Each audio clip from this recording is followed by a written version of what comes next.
Hey guys, welcome back to another episode of the Built Different podcast. In studio with me, I have Annie Yatch. Yes, perfect. I'm going to let her introduce herself. Hi, everybody. I'm Annie Yatch. I'm a leadership coach who helps entrepreneurs rewire the trauma patterns that keep them from making the amount of money they want to make and the amount of impact they want to create in the world. Let's dig into that a little bit. So on a day-to-day basis, like what do you do? So on a day-to-day, I've got a variety of different clients and we do a lot of calls together, but a lot of the calls are about how do we rewire the subconscious patterns that cause us the most trouble. Mm-hmm. So one of the things that I've learned over 15 years of doing this is that your leadership always goes back to what is the trauma pattern of when you were a little kid? What's a story that you told yourself between ages 7 and 10 that isn't true, but you still act like it's true in everything you do without even knowing that it's limiting how much money you make, how you build relationships, and how you build your business. Interesting. So I guess my next question is, what are kind of the responses that you get to that question, but also after that, where do you guide people with that? Well, most people, honestly, most entrepreneurs, I don't want to be told I have trauma. Right. I don't want to think I have trauma. I don't want to go there at all. Right. And so for me, it's one of those things where I try to reframe how we think of trauma because honestly, it's just a moment of a perceived loss of control. Right. So if there was a moment when you were a little kid that say, your mom locked you in a bedroom and you couldn't get out and you thought everybody had died outside, you'd create a story about that. Right. And so, whether we're obviously in the world of first responders and police, we all have trauma from that type of stuff and even PTSD sometimes. But in the entrepreneurial world, the reason why we become entrepreneurs is because there was something that taught us that we can manage chaos really well. We can find solutions real fast. Right. So whatever that story is as an entrepreneur, if you can reveal what it is and make yourself aware of it, then you can get out of your own way much faster. So for me, it's that sort of first session when we're talking about how do we identify whatever's going on. And then from there, I start using various different techniques, everything from NLP to hypnosis to ancient Hawaiian healing stuff to help people move this stuff out of their body and out of their minds. Their mind can be very clear and very focused. So from finding that pattern, from finding that first moment, the techniques that you use, let's talk a little bit about those. Sure. So you listed 3, is that correct? So there are a bunch of different ones. Over 15 years of doing this, I've got a lot of proprietary stuff that I use, but some of the biggest stuff that I discovered was there's an ancient Hawaiian form of energy clearing that helps you clear really big emotions like guilt, anger, sadness, fear. And within maybe 30 minutes, people will go from having a very big emotional reaction to something to being I feel pretty neutral. Right. Which if you think about it, if you're making decisions all day long from that negative emotion, you're going to make decisions that don't serve you. So if you can clear that, then all of a sudden you can make more rational, more calm decisions from a neutral place. It makes life and business a lot easier. So is that the main one that you kind of No, it's different for everybody, right? So if you were to give me an example and we worked through a session together, I'd be okay, this is your superpower. This is your kryptonite. And now that we know this, I'd ask you, what do you want to do with this? Do you want to work on rewiring it? Do you have any really intense emotions around what happened? Do you want to clear that emotion first? So it sort of depends on where the person wants to go. Now I can tell you, here's what I would do. But, some people like to go on their own journey. So, it's sort of up to the person. If you want to, can we kind of map it out? Of course. So obviously I have a little bit of trauma. So I was shot in the line of duty and stuff. So with that knowledge, I have a lot of, and I've seen a lot of counseling. I've done a lot. So I kind of have a little bit of background, but I don't have a whole lot of memory from my shooting. Happened? Right. And that bothers me a little bit. And I think that's where a lot of my trauma comes from. Most of my trauma is from my hospital days, waking up, realizing coming out of a coma. I was in a coma for a week and a half, coming out of all of that. So I guess where would you steer? Well, it all depended, right? So if you felt like the trauma of the shooting was the most prevalent emotional response that you have from that time when you were in the hospital, that's one big thing I would start working on. But if there was something that led up to that situation happening, there might have been a way of thinking or a way of being that from the time you were a little kid, maybe something happened. I don't know what your parents' situation was or how you grew up, But I might, if you're willing, I'd want to like go back into that moment and ask a couple of questions there just to figure out what's the pattern around how you were thinking that led into that moment when you were shot. Because there's some pattern that's happened throughout your life that you might not be aware of.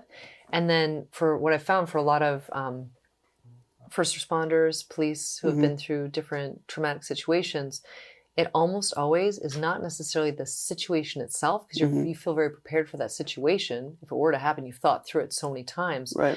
But it's when you're in the hospital that you have a perceived loss of control. You don't know what's coming on. You're waking up out of a situation you can't even explain. You don't know who's around you. You just don't have the background. And for a lot of the high-level special ops guys I've worked with in the past, it's not having the control when they're in that environment in the hospital that causes a lot more issues than the actual situation did, if that makes sense. Yes. So, I mean, think of all the open loops in your brain. You wake up out of a coma, you don't know what's going on, you don't know who's around you, you don't know who's touching you, you don't know what they're doing for you. I mean, there's just a lot that stacks. Yeah. You know? So that's like the perceived loss of control. I think a few big things from my incident. Obviously, I had other issues prior that I hadn't dealt with, separate from the shooting, just being in a law enforcement position, you know. But I remember a couple big things. I've started to regain a little bit of memory, I guess, from the shooting. So one of them is me laying there, and I hadn't been found yet. I was actually by myself. So I remember that feeling of helplessness, you know. I can see myself bleeding out. I don't know what to do. Type of thing. And I remember not being able to talk. So that was a big thing. And then when I came out of my coma, I kind of still had that position. And I think that's one of my biggest things, is not being able to express or talk even, because when I came out, I couldn't speak. My vocal cords had collapsed and stuff. So the exact same thing that happened when you were lying there is the first thing you woke up to. Yeah. So that in and of itself would be highly traumatic, right? Yeah. Because it's the same feeling of helplessness. Yeah. So I'd say, and I know this sounds weird, but I'd be like, okay, let's go back in time to when was the first time you remember feeling helpless? Probably, and I don't even really know where this memory lies, but I think I was a younger kid, and it kind of relates to some of this, but I was trying to express that I didn't want to go somewhere, I think. And my parents were walking around, and my older cousin was with us and stuff. And I kept saying, you know, I don't want to go. I don't want to go. So nobody was listening to you. Right. So it's a little bit of that. Yeah. It's just interesting, right? That you have a trauma that happens when you're a kid where you're trying to be heard. You're trying to speak something. Right. People are ignoring you. You're not being seen, right? You're not being heard at all. Right. And then literally the biggest trauma of your life puts you right back into an experience where you're not being heard. You can't speak anything. You can't say anything. It's that same helpless situation you were in at the beginning that's replaying out again. Right. Only this time there's even more emotional charge to it. Right. So, I mean, if we hadn't already started filming, I'd be like, hey, let me go get my little ancient Hawaiian book and let me pull some of this energy off of you and see what happens. Right. Because it might really shift how you feel. And even if it's after, you know, I'll still do the session on you if you want. Just because I feel like that helplessness feeling of not being able to speak, that's followed you. So now, obviously, I don't know if you know this, but you doing podcasting is your chance to speak. Yeah. Because from that early age, you never had a chance to be heard. Yeah, I think this podcast, it kind of drives my internal feeling of, and I don't ever feel like I've ever been one to really be like an outgoing person or voice and stuff like that, but I do like having the voice, and I like being able to provide other people with that voice, you know, and I think that's kind of been my main drive with the podcast. Well, this is the theme of your whole life. Yeah. You think about it, right? From even that early state, you have control, so you can speak what you want to say. Right. You can control how people experience it. Right. You can give the other person a voice as well. So you are literally in your purpose. Yeah. And you can see it because of the traumatic incidents that you've had. Right. All those were leading up to you not feeling like you were in alignment with that purpose until now. Right. So that's what I believe about everyone in this line of experience, right? You go through life and you replay the pattern over and over and over again until you see the pattern, and then you're like, wait, I can do this differently. Yeah. I can speak what I need to speak. I can hear or let people express. Right. I think you're dead on with your purpose. Not many people are doing exactly what they're supposed to be doing. Right. but you are. Yeah. Yeah. I feel, like I said before, this podcast not only gives me a voice, but, when I have other guys from the department, or I have someone on like you who can give someone who's watching the podcast something to think about or work on, and I feel like that's the epicenter kind of what I wanted to happen after the shooting, and I still share a lot of trauma with other things, being told that I couldn't go back to work no matter what I did, that type of stuff. So I feel like that also kind of plays into all of that as well. But finding that initial drive back into life was a big thing for me. Because your purpose was so compelling, right? That's why you were doing what you were doing. Yeah. Right? But now the purpose actually, I know this sounds weird, but I would tell you this if I was coaching you, like your purpose is so clearly in podcasting and speaking and giving other people voices, because you never had that. So you are completely in the right purpose for you. Right. And even if like some part of your soul is like, I want to go back in, I want to go back to that thing, it's because of the trauma bond that pulls you back into those scenarios where you're going to be helpless again. Right. So I think you're making the right choice Yeah. by doing what you're doing. Yeah. No, I think this is definitely where I need to be. I miss policing every day. I was also in the military. I miss that so much, but it's... You miss the brotherhood probably of the whole experience. Let's be clear, right? Yeah. It's not that you miss the pain or the suffering or all that you were going through. It's the brotherhood of the men beside you who you knew you could trust. Yeah. You mentioned the trauma bonding thing and stuff like that. And that's a big thing with law enforcement, military. It's you go through so many incidents with people, and I became closer to the people that I worked with at the PD and the military faster than I ever did growing up with people in school and stuff. Well, that's because you guys all probably had a certain level of trauma. That was very similar, right? Yep. So that trauma bond is going to happen, and then you add on to it the crazy experiences that you guys have together. Then it's an even deeper trauma bond, right? And then when you leave that, it feels like your heart's been wrenched out of your body because that same feeling doesn't exist. Right? But then, the thing I tell a lot of because I work with a lot of special ops dudes and guys out of the military, and I'm like, the biggest thing is you can create that same feeling outside of that experience, but it requires you to really shift up how you think about it in your mind. Right.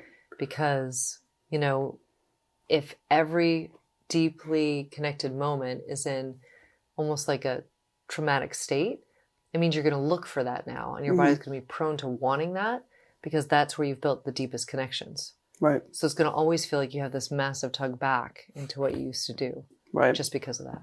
Right. In the subconscious.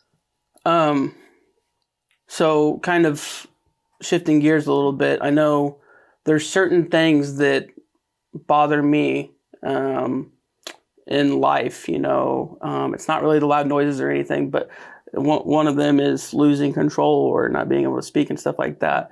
How do you direct people to kind of help shift that or redirect what's going on at that point? So when you work in trauma, there are sort of 4 areas you got to really address. So you have to address it intellectually, got to address it emotionally, you have to address it in the body, because the body, the book, The Body Keeps the Score is really fascinating, right? So the body's holding all that. And then you have to address it on the neurochemical level, how your brain produces serotonin, oxytocin, dopamine. And one of the biggest ones I found was about 7 years ago. I found a company, and this company, I don't know if you've ever heard of the movie Limitless with Bradley Cooper. He takes a pill and his brain expands like crazy and he's able to see a whole different world. I've seen it, yeah.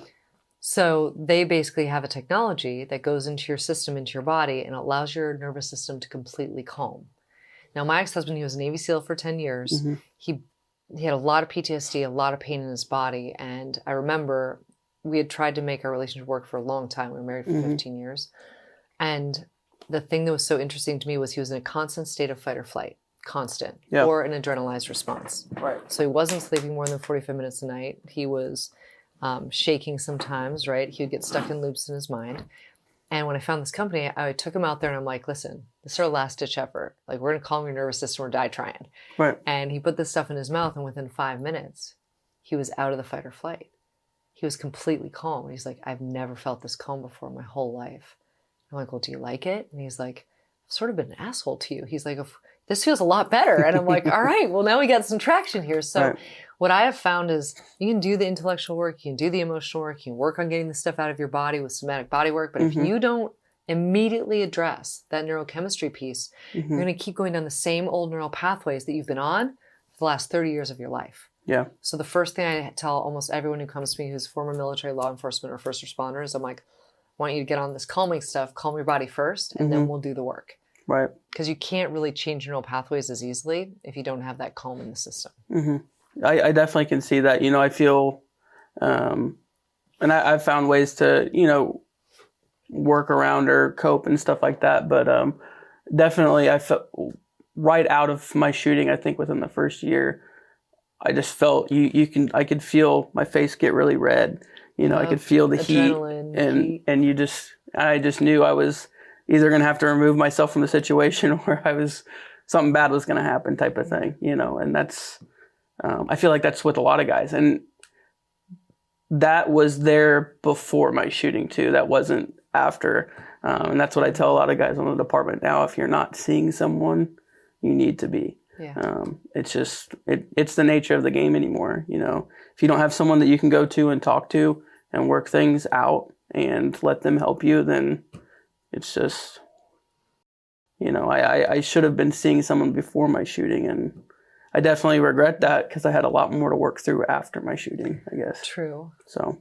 But you know what? The beautiful thing about your whole process is it all got you to this exact moment, right? And maybe there's been a piece of this where, like, you never heard of the neurochemical side, right? And how to boost that naturally, right? And so for me, there's a program that I'm about to launch called Warriors Lighthouse. It's for anyone who has gone through anything traumatic, but either in the military or through law enforcement. And it's a way to reset the neurochemistry for these gentlemen, and then to help them work through the stuff that comes up once you calm the system, because you guys are not used to having a calm system really ever, you know, even from a young age. So I did this recently with a Navy SEAL, and he had had horrible migraines for 14 years, and, you know, really bad when you're up throwing up every couple of days. And he told me afterwards, he's like, I didn't even realize it was in such a prison of my mind because of the pain that I was in. He hasn't had a migraine for 18 weeks. It's a big He's deal. off of all his drugs, all alcohol, all caffeine, all Zens, you know, that whatever that stuff is. Like, he's off of all of it. He's like, I don't know if I've been sober for 14 years. He's like, this feels really good. And I'm like, well, you do the work, right? If you do the work mentally and emotionally, and then you do the work on the neurochemical side, there's nothing that you can't get through. Absolutely.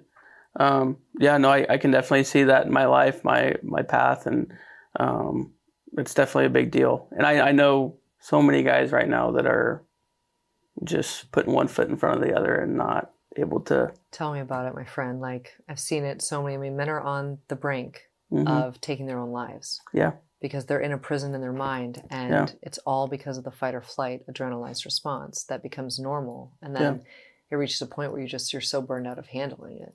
Yeah. You know, like the calls I've gotten from friends being like, I need you to pray for me. And I'm like, no, we're going to fly out and get your brain fixed. Because now that I know that something like that exists, I'm like, we got to get funding for it. We have to make sure that people can access it. Right. You know, we've talked about a few things, but where can they find this kind of stuff? Where can they reach out to you or anything? Well, anybody who wants to, you know, you can all reach out to me. You can find me on Instagram, northstarleadership.annie. You can also, the company that does it is called Biome Tech. But I would strongly recommend that you reach out to someone who knows, so that you don't end up buying a bunch of stuff you don't need. You know, there's a process and a protocol to it. So if you're really looking to calm the nervous system, you know, it'd be great to support. Absolutely. I really think it's like the biggest game changer for anyone who's gone through things like and we kind of hit on this a little bit, but on average, how quickly of a change or a turnaround do you see? So it depends on the person, right? Because everyone's neurochemistry is different. But I've seen that there's been relief for people in the first 3 to 5 days. So they'll notice a change, but from what I've discovered and what I've seen over the past 7 years, I would say it takes, especially if you're in that level of fight or flight, it takes you going out to do their biggest level of their supplement, which is a bit more of an investment, which is why I'm working on getting some funding together for it for anyone. But I think then, I mean, in the first 5 minutes of the treatment, it's beautiful to watch. Like, I mean, I cry every time I watch somebody go through it because it's just such a big change, you know? Yeah. That's awesome. Anything else? On that topic? I mean, we could talk about... Wherever you want to go. Oh, gosh. Well, I think it's like most relevant for you. that if you're open to it, you think about that neurochemical side. Because I can tell you've done work. Yeah. You know, on the brain side, on the mental, the health, all the things. You probably have a couple of different therapists. You have all that stuff. Yeah. But it's really hard when you've been through everything you've been through to really be present in the moment, you know? Yeah. It's definitely, my mind anymore nowadays it's always spinning because I always got all these things going. But I definitely find myself always still back in cop mode or military mode, you know, and working through that stuff and working, especially in large crowds, stuff like that. You know, I think every person is like that that's been through that type of lifestyle, but it's definitely, it's draining, you know. Totally. It takes all your energy just to like make it through a crowd sometimes. I mean, I was married to a Navy SEAL who was in for 10 years. Like we couldn't go out to a restaurant because he's like, I don't want to be here. Too many people. Like I have to watch every exit. And he taught me, he was like, I'm going to train you up so you can see all this stuff so you can sometimes take it off my plate. And I learned everything I could. I mean, we had a 10,000 square foot defensive fitness, fighting, and firearms facility. Like I was one of the instructors. Yeah. So I learned all of this stuff, but it didn't matter how much I learned. Like he still wasn't able to come off that, that reactive or that like hyper focus until we did this work on his brain. Right. So. Yeah, no, I think I find it hard to go out with friends, family, anything, you know. Do you want that to change? Like, are you open if that could change? Absolutely. And it has a little bit, you know, I've done some stuff. I've worked on it, and you've probably done like EMDR, tapping, all that type of stuff. Those are all like very basic, right? And they don't impact you as much unless you have the brain chemistry shift, right? Because really, most of the stuff that you're going through is because there's low serotonin, low oxytocin, low dopamine. A lot of those healthy, like positive neurochemicals, right? They get burned out because you're constantly vigilant, right? Yeah, working, yeah. No, I can definitely see that. I mean, you know, every time I go out in public, like I said, I'm physically drained. My wife is like, "You're crazy." I'm like, "No, it's just exhausting." It really is, and I see that with everyone, you know. And it's so funny to see a group of guys that are like that get together because it's like everyone kind of calms down. You know, there's a little bit more of a safe spot. They feel like, you know, this guy's watching, you know, and you can just see it. And that's why I'm a little bit envious, I guess, of some of my friends that are outside of that life because I go out with them and they have so much fun. They have a blast. And I'm stressed the entire time. Yeah. But if I go out with, you know, some of my cop friends or some of my military friends. You know, they've got your back because you don't have to worry or think about it all. You don't have to be as on. Yeah. Well, the thing that I found interesting was all of the special ops guys that have gone through this brain stuff, you know how all special ops guys always carry a knife? Oh, yeah. Always, right? Yeah.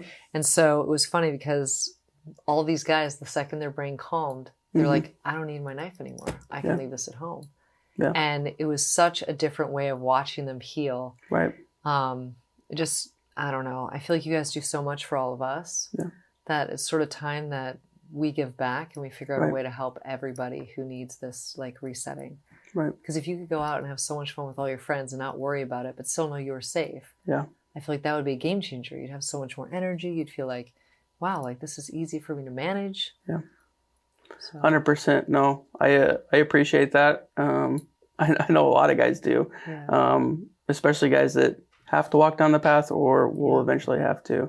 I just wish we did more, you know, because that's something that makes me sad. You know, we have all these amazing men in our country who are I honestly think that men are the most sensitive, caring souls. Right. You know, and you guys go through so much, whether it's as providers or as caretakers or as protectors. And then, you know, at the point where something happens to you, and like it happened to my ex-husband, you know, he got horribly injured and nobody showed up. Yeah. And for him, all of his trauma was in the hospital after the fact because he just couldn't control anything that was happening. He didn't know what was happening most of the time. Yeah. So I think that there are so many open loops in the brain that until the neurochemistry is high enough, you can't close any of the loops. And it's really hard because you just replace them with things. Right. How long have you been doing this? About 15 years. Long time. But it took 7 years for me to find this other company. Right. Because like I was doing all the intellectual, emotional stuff. Right. I mean, he was seeing some change. We had tried so many different things to try to help him. Right. And like he and I had even created a really incredible trauma release technique that we did on a bunch of people. But the biggest thing was this neurochemical reset in an organic way. Right. because we were both about to give up. But that took me about 15 years of trying all these different things, spending, I can't even tell you the amount of money. We probably spent 300 grand over 15 years trying to resolve this. And finally, when I figured it out and we got this other company involved, I was like, oh my God, so many people can change if we just knew this existed, but most people don't. Right. Yeah, I think that's a big part of, it's still, I know a lot of people try to change it, but it's still a big part of trauma recovery is all the tools that are out there, but all of the links to get to those tools. Nothing's synced up in the right manner, you know? I mean, 15 years. It took me 15 years to figure out what's the right protocol. How do you set this up the right way? What's the type of coaching that's needed? You know, that's why now when I think about helping all the men, you know, in uniform or any type of uniform, all the protectors, I'm like, we've got to do this better. Yeah. So I don't know if I'm going to run this Warrior Lighthouse thing, I'm going to invite you out at some point. You should. Yeah, absolutely. I'll be there. Because I would love to see you go through it. I think it would pretty much blow your mind. Yeah, absolutely. I love doing this kind of stuff and finding people like you to not only help me, but also give me tools to bring to other guys. Because I just, you know, I could pull out 5 right now and put them in this room. Absolutely. Like if I said to you, I need 10 guys whose lives will 100% change. I'd give you 15. Okay. Yeah. I mean, this is great for me to know because I've literally gone to a couple different groups and I'm working on the funding side and every guy needs 40 grand. I'm like, okay, you give me 10 guys or 12 guys in a room. I'm going to get 40 grand for each guy to go out and do this work. Yeah. So. Yeah. They, you know, it's a sad thing, but you know, especially working in the city, there's just so much there. And not only in the police department, you know, you got EMS and fire, and then you've got the regular citizens. I know. I mean, on the north side, the regular citizens see so much. It's insane. But there's just a lot of trauma. There's a lot of stuff we want to change in this world. Yeah. That's why I figured I would start with the entrepreneur path, like business owners, because I'm like, well, if I help one business owner change his story, then he hires people and he hires more people. And like now we're creating beautiful family environments where people are able to make more money and have better choices.